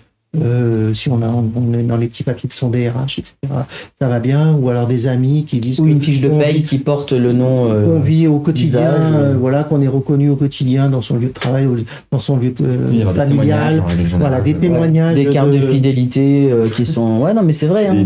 Des boîtes mail. tout ce qui peut. Alors non, mais oui, à la limite, mais c'est pas, ça se crée pratiquement de mieux une boîte mail. Par contre, tu peux demander à ce que les gens t'écrivent dessus une attestation. Tout ce qui prouve apporter de l'eau à notre moulin pour faciliter la décision du juge est toujours le bienvenu. Bon, à Grenoble, c'est pas forcément des farouches, mais enfin bon, il vaut mieux, voilà, il y a eu des cas où, voilà. Bon. Donc mon genre a été affirmé au tribunal, voilà, en 2017. Ça a pris un certain temps, donc il a fallu que je me batte pendant 2 ans quand même avec le tribunal. En mairie, c'était un peu plus rapide, mais avec des difficultés administratives. À partir de ce moment-là, on peut actualiser une nouvelle fois sa carte d'identité avec le genre, parce que la carte d'identité a le genre. Faut d'abord faire avec le prénom, puis refaire avec le genre. Et la carte d'identité, c'est vraiment le début de tout. Parce qu'à partir du moment où on a sa carte d'identité à jour, prénom et genre, tout roule derrière. La carte vitale, Le permis, la carte d'électeur, le permis, qui c'est vote. génial, c'est génial la préfecture. Enfin, à l'époque, moi, il fallait se présenter en préfecture pour avoir le permis. Maintenant, je ne sais pas si c'est le cas. Voilà, quand vous arrivez en grande tenue, bien maquillé comme aujourd'hui, et qu'on vous dit bonjour monsieur, bien fort, avec, vous savez, les petits panneaux affichés avec 200 personnes qui regardent le panneau et qui vous dit bonjour monsieur et que vous êtes en grande robe. J'ai souvent la même lorsque je vais, parce que j'ai beaucoup de rendez-vous médicaux en ce moment, et j'ai beaucoup cette situation où les médecins, ils arrivent dans la salle d'attente et ils disent monsieur, et ils se retournent et du coup ils partent. Et ils sont et je suis en mode, non mais c'est moi. Et genre, vraiment j'attends qu'ils tournent un peu parce que je suis en mode, bon, qu'est-ce que je fais? Et c'est juste vexant, genre. Ouais, c'est exactement ça. Oui, il y a toujours des questions gênantes, même après, hein, quand on est comme moi classifié femme, il n'y a pas de problème. Il y a toujours des questions dérangeantes, parce que bon, il y a toujours des examens médicaux à faire, hein, des prises de sang régulières pour contrôler si tout va bien. Les hormones, bien sûr. Voilà, et quand vous avez un endocrino qui est dans la partie, qui vous dit, bah voilà, il faut faire ci comme ça, mais quand même, il va falloir constater la prostate. Hein, vous arrivez au cabinet médical, quand on vous dit, mais vous êtes de quel genre vous avez une prostate, madame? Pourquoi il y a cet examen-là? J'ai dû les appeler parce qu'ils ne l'avaient pas fait. Je leur ai dit, j'espère qu'il vous reste du sang parce que C'est pas logique, on Alors, vous fait une prescription, vous devez la faire, quoi. Il y a toujours la question, effectivement, des questions gênantes comme ça qui ressurgissent et auxquelles il faut être préparé, du style, vous avez eu vos enfants par les voix basses. Quoi? Oui. Donc il faut quand même avoir des... Très très basse alors, hein. Soit il faut avoir un très bon répondant, ou alors complètement s'en foutre, mais voilà, donc des fois on se retrouve... Ils sont pas énervés. Pour surtout pas s'énerver et réfléchir à 2 fois avant de tourner sa langue dans sa bouche, parce que des fois, non, mais écoutez, non. Voilà, donc de temps en temps, il y a des trucs comme ça qui quand même vous rappellent à votre mauvais souvenir. Voilà, donc voilà. Bon. Pour en revenir par rapport aux enfants, parce que là, tu as évoqué tout à l'heure les enfants. Bon, moi j'ai eu 2 enfants. Il faut savoir que ma famille a pris un peu de distance par rapport au fait que j'ai fait une transition. Mon fils, lui a coupé les ponts il y a plus de 10 ans maintenant. Voilà, je sais pas trop ce qu'il tient. Voilà, donc tout va bien. Un peu la même situation qu'Ethan. Oui. À ceci près que moi je sais ce qui devient. Ce qui est pas Qui, mon fils Le mien. Accessoirement, je sais ce que devient ton fils aussi, grâce à LinkedIn. Donc voilà. D'avoir passé par là, c'est quand même une dinguerie. Faut savoir que quand on fait une transition, quelle qu'elle soit, hein, il y a toujours des choses qui restent sur le côté de la route. Hein, voilà. On prend un chemin, mais il y a toujours des choses qui restent sur le bas-côté. Il y a un monde fou sur le bas-côté pour moi. Voilà. Non, mais la transition, faut le voir moi je le vois comme un bus, c'est-à-dire qu'on monte dans un bus. Voilà, tout auréolé avec plein de couleurs, on a compris. Ça me rappelle un film. Mais oui. Il y a des gens qui ne vont pas dans le bus. Alors, notamment la famille. Que ça soit un enfant qui fasse une transition ou un parent qui fait une transition, ce qui est notre cas. Il faut savoir que les enfants ne montent pas forcément dans le bus avec vous, donc il faut savoir que... C'est fou ça. Voilà, que ce soit la famille proche, directe, les enfants, ou conjoint, ou les frères et sœurs, etc. On voit pas la différence. Mais ça colle pas forcément. Il y a, voilà. Donc, parce que sur cette histoire de le faire très jeune, j'ai entendu, parce que du coup, je vais avoir un autre invité qui est aussi parent trans plus tard dans le mois, qui m'a dit que potentiellement il y avait des problèmes sur la garde des enfants. Si jamais on fait la transition et quand ils sont jeunes. Parce qu'en fait, on peut nous enlever la garde des enfants si jamais on transitionne quand ils sont trop jeunes. Oui, si éventuellement on crée un traumatisme chez l'enfant qui reconnaît plus son parent. Mais si on le fait de façon douce, tout ça je disais tout à l'heure, on fait une transition dans la transition. Mais parfois il suffit d'un divorce. Alors le divorce c'est autre chose, c'est pour ça qu'il faut qu'il y ait une reconnaissance des 2 parents par le tribunal, comme quoi il y a une parentalité, une coparentalité. Ça c'est encore un autre problème et qui concernera la personne qui viendra en parler et qui saura certainement mieux que nous les tenants et les aboutissants. Mes enfants étaient assez grands, donc mon fils à l'époque puis on les a eu de façon naturelle, donc voilà, c'est aux alentours de la vingtaine. Vous entendez ça, ne manquez aucun épisode pour avoir la totalité des informations sur la parentalité trans. Voilà, mes enfants avaient aux alentours de 20 ans, donc la question ne s'est pas posée. Ils ont plus fait un choix personnel, de pas accepter. Ma fille l'acceptait, tout en gardant de la distance. Donc voilà. Après, il y a aussi une question de personnalité. Hein. Donc, ta fille, c'est quelqu'un d'indépendant et même si tu n'avais pas transitionné, qu'est-ce qui te dit qu'elle n'aurait pas gardé cette même distance qui est en fait un fait sociétal aujourd'hui des jeunes qui gardent les distances avec leurs parents simplement parce qu'en fait, ils n'ont pas la même notion de lien familial comme nous on l'avait à l'époque. Les réseaux sociaux, pour eux, c'est un moyen de garder un lien. Et il n'est pas forcément utile en fait d'être en présentiel devant le parent. Pour la plupart des enfants aujourd'hui et des adolescents et des jeunes adultes, voir leurs parents n'est pas une nécessité, quoi. Donc ça veut dire qu'en fait, peut-être qu'elle n'aurait pas été forcément différente si tu n'avais pas fait de transition, quoi. Tout à fait d'accord. Toute la question, elle est sur la question du fils, du coup. Là, par contre, il y a une vraie rupture, quoi. Oui. Oui. Bon, moi je suis quelqu'un qui a entre guillemets a fait son deuil de cette question-là. C'est vrai que c'est quelque chose qui est pas facile à accepter au début. Avec le temps, après chacun se fait avec son caractère à la question, mais avec le temps, faut savoir que on n'a qu'une vie, puis chacun doit suivre Faut son avancer chemin. aussi, hein. Voilà. Moi, je reproche rien à personne. Voilà. Il y a des gens qui acceptent et des gens qui n'acceptent pas, comme dans la rue, il y a des gens qui acceptent et d'autres pas. Et, voilà, donc il faut chacun suivre son chemin et puis voilà, et vivre le mieux possible. Faut avancer dans le bus. Oui, oui, oui. Donc De toute façon, il va- j'ai pris un bus. Bon, voilà. Bon, si il veut pas monter au prochain arrêt, ça c'est. Au final, c'est toi qui avance, hein. Oui, oui, oui, oui, oui. Bon, moi, ma vie a quand même pas mal avancé. Moi, j'avoue que je me sens beaucoup mieux maintenant.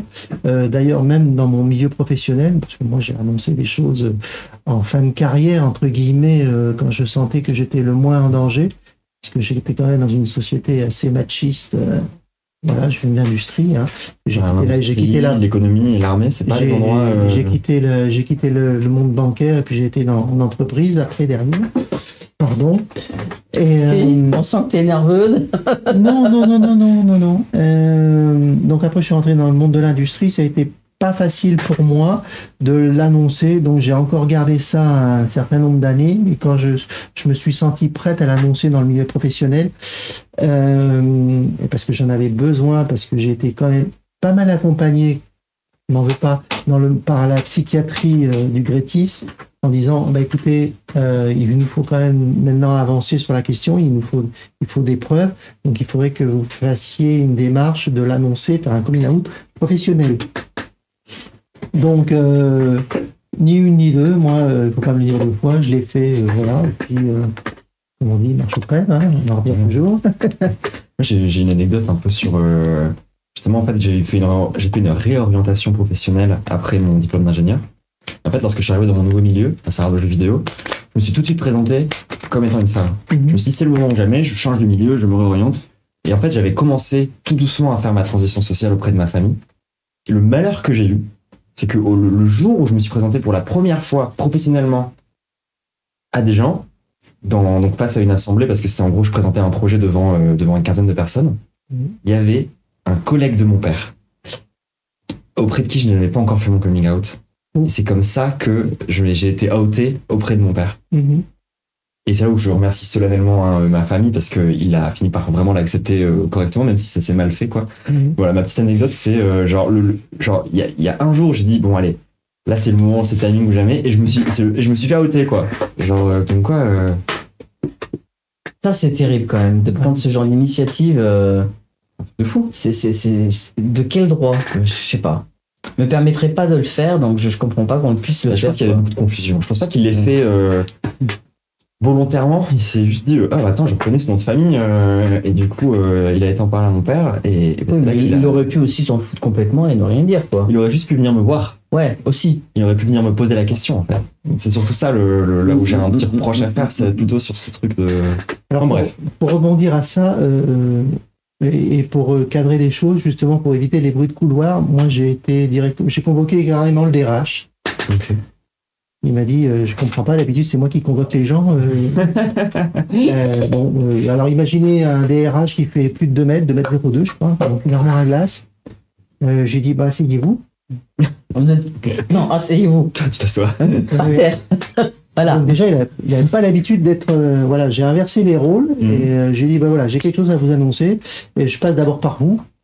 J'ai tapé tout de suite le plus haut possible pour éviter les bruits de couloir ou les trucs mal dits ou les trucs voilà machin. Donc j'ai dit pour le DRH, donc j'ai dit asseyez-vous, voilà ce qu'il en est. Voilà, j'ai posé la question, est-ce que vous connaissez la dysphorie de genre à l'époque? Et non, bah voilà, je lui ai expliqué, voilà, porte, c'est comme ci, comme ça. Ah d'accord, mais il a dit bah, écoutez, je vous remercie d'être venu m'en parler en priorité. Je n'ai pas été voir mon chef de service à la CIM. Là-dessus, bon, bah, écoutez, j'en prends note. Et il m'a dit ne dites rien, je m'occupe de tout, je fais la diffusion, voilà. Et s'il y a un problème, vous revenez me voir. Mieux, ce genre de truc-là où les gens sont déjà pas hyper au courant, il vaut mieux le faire soi-même.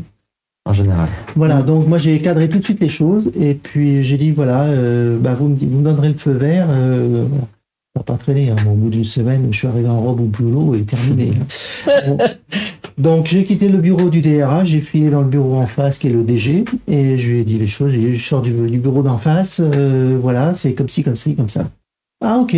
Hein. Ça s'est très très très bien passé au début. Et puis après, j'ai attendu que ma chef revienne. Je travaillais dans un laboratoire d'analyse minérale. Et puis, quand ma chef est revenue de déplacement, elle m'a dit « Ah, j'ai appris Tu as fait de la géologie, de l'économie, tu étais dans la marine. Oui, j'ai fait de la finance. C'est fou ce parcours de vie quand même. Oui, oui. On est En fait, deux slasheurs et deux... J'ai fait un DEA potentiel. option finance comptabilité au démarrage. Donc, j'étais plutôt dans la finance. J'ai fait 15 ans dans une banque. Et après, j'ai filé dans l'entreprise où j'étais responsable financier. Et puis, pour des effets de restructuration, je me suis réorienté Dans la géologie, quoi. dans un laboratoire d'analyse où je me suis reconverti. J'ai fait de la reformation. J'ai été au Greta. Enfin, bon, j'ai fait Il y a la les chimie. transitions de genre, et il y a les oui. transitions professionnelles, quoi. Tout à fait. Le Grétis, le Greta. Voilà. Faut savoir que professionnellement, ça peut bien se passer en apparence, mais pas forcément dans le fond. Parce que les choses se sont vraiment détériorées après. Parce qu'après, je me suis rendu compte, même si ça a été d'office accepté en apparence, faut savoir qu'en arrière-plan, les choses sont pas forcément le reflet de la réalité. Et ça a été mon cas. Là où j'avais des gens qui étaient assez réfractaires à l'origine, avant ma transition dans la société, qui avaient des caractères bien trempés, donc société machiste quand même, hein, l'industrie, c'est... L'industrie, c'est très masculin. Voilà. Et donc, il y a ces gens-là sont, à contrario, revenus me voir en me disant chapeau. Il y a un qui m'a dit quand même, Respect. c'est couillu quand même. Alors, c'est peut-être pas le terme que j'aurais utilisé. Non, À la limite, c'est presque drôle, quoi. Oui, C'est- ouais, mais c'est quand même couillu. Alors là, je suis resté, comme on dit, sur le cul. Surtout venant d'une personne, c'était la dernière personne à laquelle je m'attendais d'avoir ce type de réflexion. Et d'autres avec qui je m'entendais très bien, compris du recul d'un seul coup. Tiens, il y avait des gens qui me parlent plus, des gens machin. Et là où ça s'est très mal passé, c'est avec moi, la responsable de service. Alors là, ça a été harcèlement, ça a été des réflexions vestimentaires, voilà. Et Bah, t'étais mieux habillé qu'elle, qu'est-ce que tu veux? et puis on t'es était, jalouse. ouais, bah oui. Souvent j'ai entendu, il y a de la concurrence là, t'as vu, machin. Et moi tout de suite, elle était un peu le phare dans une société machiste. Elle était un peu le phare féminin qui éclairait un peu tout le monde masculin. Et puis d'un seul coup, elle s'est trouvée entre guillemets une concurrence, je sais pas où, mais enfin bon, elle s'est sentie, voilà. On menacé. Ouais. Et là, j'ai vu tout le côté de la perverse narcissique ressortir et l'agressivité gratos. Et un jour, j'ai pété un Et les câble. coups bas. Oui, les coups bas. Un jour, j'ai eu le malheur d'arriver avec un jean cuir blanc, voilà, tout en blanc, machin. Et elle me fait c'est journée Barclay aujourd'hui. Elle me fait Barclay.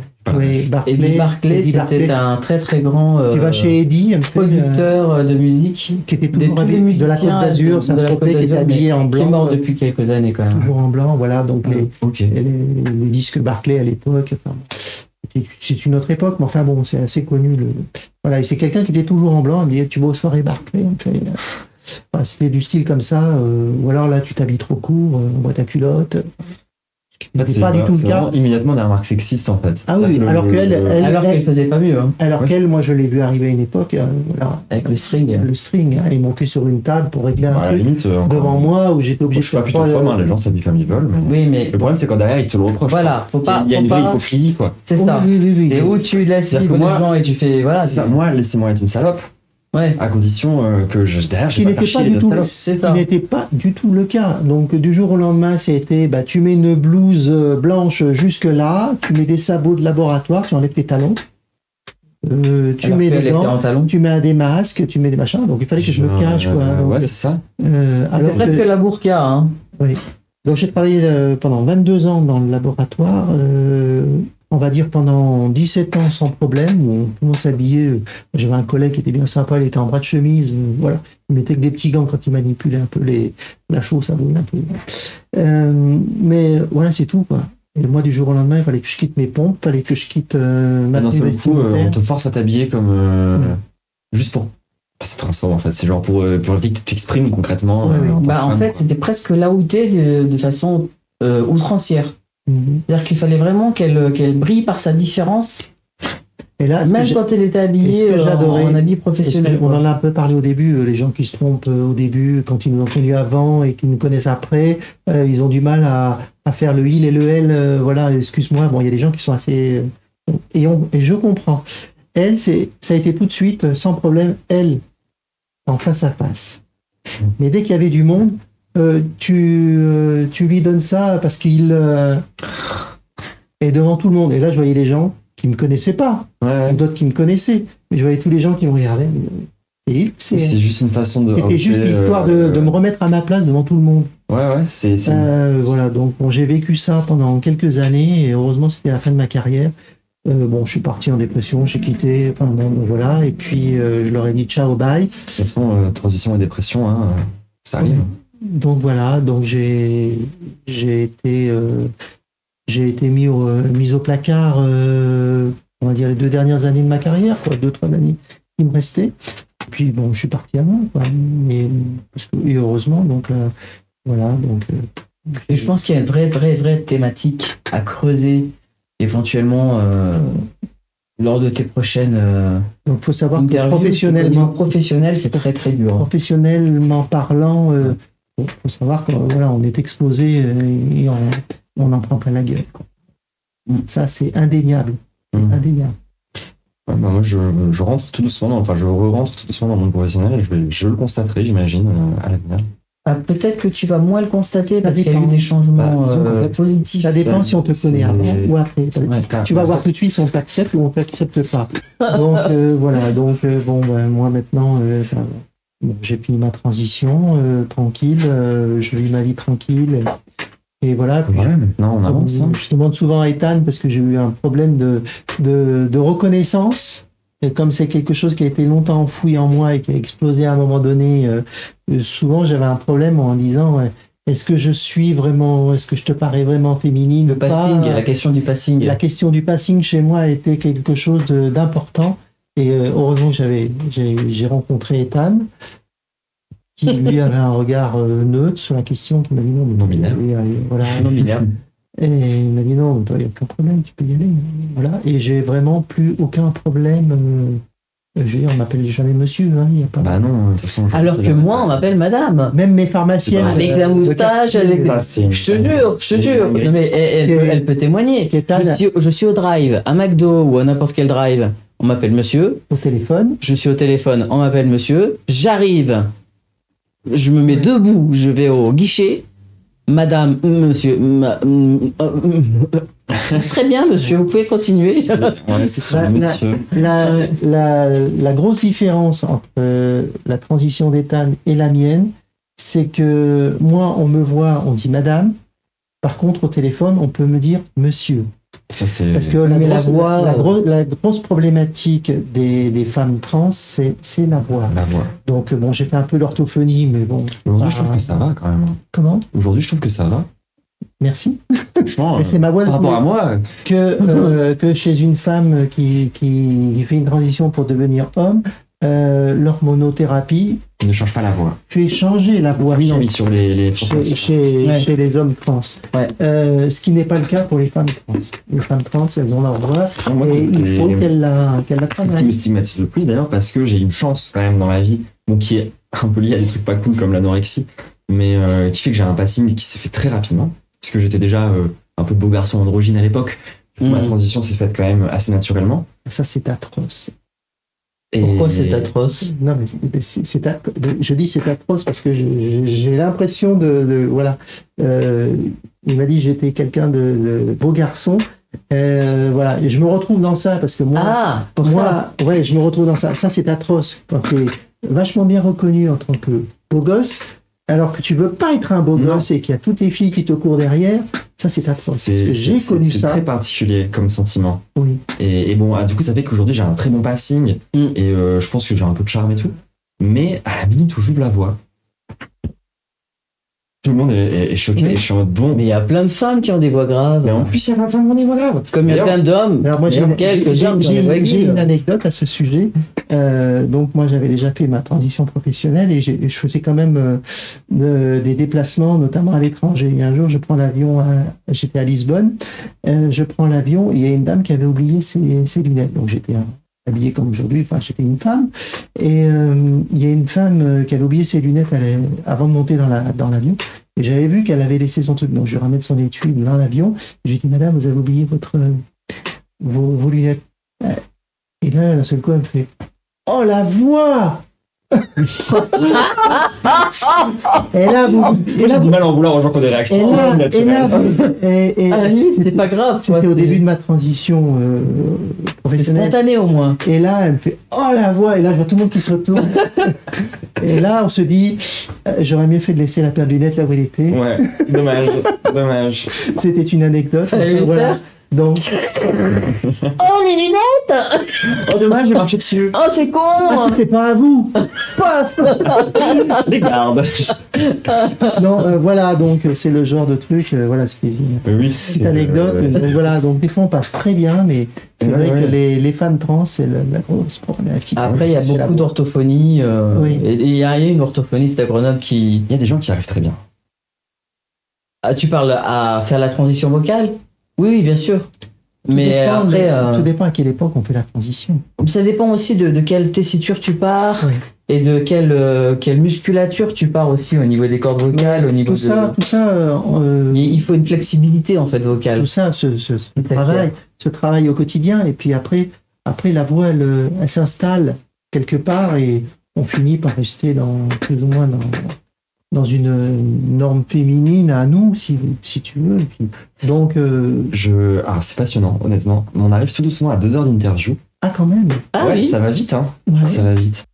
Et si personne ne se manifeste, je pense qu'on va tout doucement aller vers la conclusion de cette interview, D'accord, ok. si ça vous va. Ouais. Je voulais juste finir cette interview sur ce point-là, qui est c'est le moment de militer, parce qu'on est à une période de jonction. Moi, c'est aussi pour ça que j'organise cette émission, où il va falloir lutter, parce que si on lutte pas maintenant, on risque de repasser 15 ans en arrière et de devoir se retaper du militantisme vénère, de recommencer à se cacher. Et c'est hors de question que je me cache. Donc du coup, il faut lutter, c'est le moment ou jamais. Tous nos alliés, tous nos adelphes, rejoignez-nous dans la lutte, par pitié. Par pitié, aidez-nous. Rejoignez les mouvements trans dans vos villes. Rejoignez et on peut par exemple faire pression. On peut autant sur les élus locaux que sur à l'échelle nationale. On peut faire pression sur les mairies. On peut faire pression à plein de niveaux. Il y a la Pride qui s'est faite hier et il faut continuer à manifester. Il faut continuer à lutter. La loi est passée. La loi pour interdire la transition médicale aux mineurs est passée au Sénat. Elle va être traitée par l'Assemblée nationale dans pas longtemps. Donc c'est le moment ou jamais d'y aller, quoi. Donc je compte sur vous, je compte sur nous pour lutter. Et ça vous va si on conclut sur cet appel Ben oui, c'est à mon avis le sujet le plus important en fait. C'est la en ce qui thématique. nous Quoi. concerne en tout cas. Ouais. Je vous dis au revoir tout le monde. On se revoit À demain bientôt. ou en rediffusion plus tard. Au revoir.